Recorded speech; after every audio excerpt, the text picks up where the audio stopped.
Hey, Ande Lyons here, Chief Passion Curator and founder of BringBackDesire.com, where I share tips, tools, and resources with folks who want more sensual pleasure and sexual excitement in their lives. So I just returned from a phenomenal event in my neck of the woods here outside of Boston. 3 incredible speakers sharing all sorts of wonderful information regarding social media, marketing platforms, etc. So I applied the Casey Eberhart 5 rules of event engagement, and I wanted to share them with you because they work. They are amazing. First, before the event, scope out, not stalk.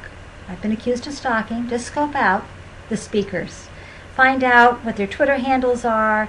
Find out what they're doing. What is it that you want to get from them, and really get an idea of what they look like, who they are, what their businesses are, etc. Even if they're famous, like today we had Michael Hyatt there. Love Michael Hyatt, listen to him all the time, but still check out what's going on. Then, before you leave for the event, make sure you have your handy dandy Sharpie. Casey says this is key for taking notes on people's business cards. Then, when you get to the event, Casey says not to necessarily bring your business cards because you're there to increase your territory influence, get business cards from others.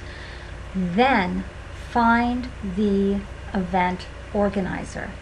This is very key. Find the person who is leading this event and has made this event happen. And here's why. Today, I found our event leader. What a charming, delightful man, Al Gettler.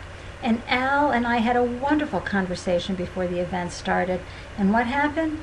He gets up to the podium to introduce the event. He mentions my business. Bingo! That's just wonderful. But again, it's somebody that you want to know because they have influence. And as Casey is always saying, you want to hook up with people who will help create your greater influence. And they need to be influencers themselves. Don't get stuck in talking to people who are quiet and are sitting alone or maybe in a group and not talking. The next thing you want to do is look around the room, especially during the breaks, and find out who is the person who is talking that people are gathered around. Those are the people you want to meet. And Casey says just find 3 or 4 of these people. Connect with them, exchange the business card, or at least get theirs.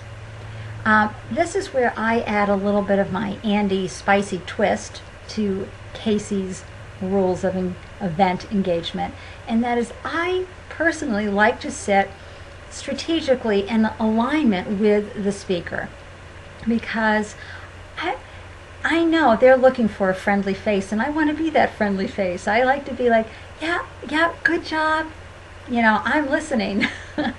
And sure enough, they'll say, oh my gosh, it was so great to see your friendly face and smiling face in the audience. Hey, I'm happy to help make their experience a better one. And again, it's another way to connect. So I'm throwing that out to you, Casey, as my Ande Spice rule that I like to throw in. And then finally, meet your speakers, and not just a handshake and a photo op. Really meet them. Engage in a way where they will remember you, where they invite you to reach out to them at any time. And that's what happened for me today. And it was such a wonderful feeling. I wanted to share how important my dear friend Casey Eberhart's The Ideal Networkers 5 rules of event engagement are. They work. I hope you are able to apply them to what you're doing. This is Ande Lyons. You can find me at ANDE LYONS on Twitter. Reach out. Would love to know more about you and what you're doing. Take care and have a great day, and thanks, Casey.